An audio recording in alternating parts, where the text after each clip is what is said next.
So let's begin. So apparently the universe is 13.8 billion years old, although in the last maybe 6 months or so there has been a shift also to people thinking that the universe might be older. We're not going to get into that. We'll let the specialists dive into it, and when they've figured it out for a fact, we'll come back and do another episode.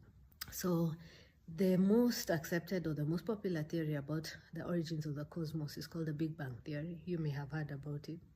And what happens is there is the idea that there is this infinitely small, infinitely dense, infinitely hot density, if I may call it that, that under certain conditions explodes and gives rise to everything that we see now. Now, that's an oversimplification. There are a lot of intricacies, timings, processes that happen in the theory, which is what we're going to get into in the podcast. So initially, when you have this infinitely small hot density, it is called a singularity. Not because it's a unitary point, but because it's a breakdown of science, it's a breakdown of knowledge, it's a limitation. At those conditions where things are infinitely small, usually physics resorts to quantum mechanics.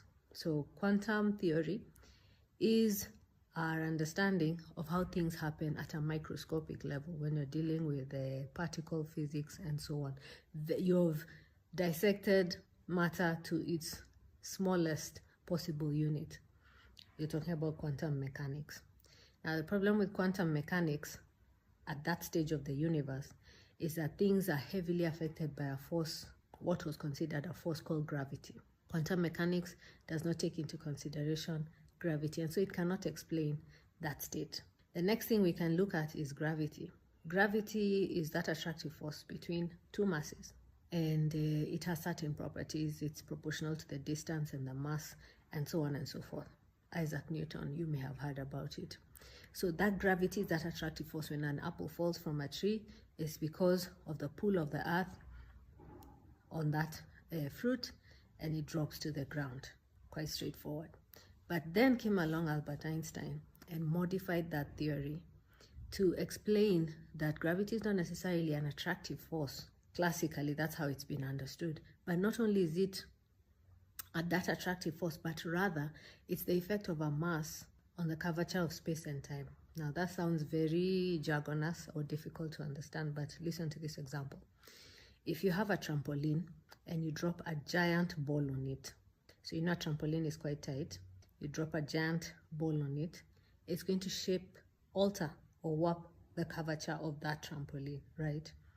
And that is, in a simplified form, what Albert Einstein's theory of general relativity is. It is the impact of that mass on the movement of objects around it in space and time. Likewise, if you have a bed sheet spread out, 4 people are holding a bed sheet, and somebody drops a giant ball at the center or somewhere on it, it changes the shape of the bed sheet. Now, that bed sheet is space-time curvature, and because it was discovered that time is actually influenced by gravity also.